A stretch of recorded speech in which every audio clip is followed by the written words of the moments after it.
আজ অনেক দিন পরে না মা চুনো মাছ নিল। So hello everyone, good morning. কেমন আছো তোমরা সবাই? আমি জুই, আমার একটা নতুন ব্লগে তোমাদের সবাইকে অনেক অনেক স্বাগত। আজকেও না আবার মা ব্রেকফাস্টে ভাত ভাজা করেছিল, তো সেটাই খাওয়া দাওয়া করে মা আর আমি চললাম সোজা বাগানের দিকে। আর হ্যাঁ, এখানে দেখো যে শাকগুলো আছে না, এগুলো মা শীষ পালং হওয়ার জন্য রেখে দিয়েছিল, মানে ওই যে পালং শাকের ডাঁটা বেরোয় না, সেটার জন্যই। তো একটু একটু হয়েছে, তার মধ্যে থেকে যেগুলো একটু বড় হয়েছে সেগুলো মা দেখো তুলে নিচ্ছে। কারণ মাছ শীষ পালং আর আলু আর চুনো মাছ দিয়ে একটা পাতলা পাতলা ঝোল করবে। আসলে এটা আমার দিদার রেসিপি।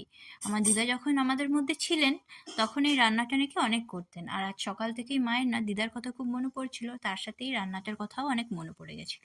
তাই মা ঠিক করেছিল এটাই আজ রান্না করবে। মা বলছিল যে জানি না দিদার মতো রান্না করতে পারবে কিনা, তবু চেষ্টা করবে। আমি জানি আমার মায়ের উপর আমার পুরো ভরসা আছে, মা নিশ্চয়ই পারবে।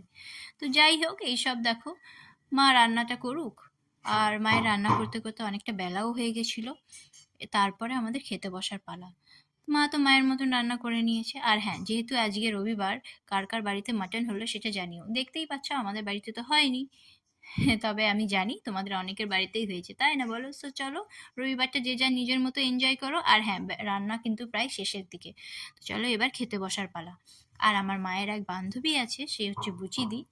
তার বাড়িতে হয়েছিল আজকে ডিমের কষা, সেটাও দিয়ে গেছিল। আজকের না প্রত্যেকটা রান্নাই খুব ভালো হয়েছিল। আর এই হচ্ছে ডাটা চচ্চড়ি, এটাও মা করেছিল। তো যাই হোক, চলো আমরা খেয়ে নিই। আর হ্যাঁ, ভিডিওটা কেমন লাগলো জানিও। ভালো লাগলে একটা লাইক করে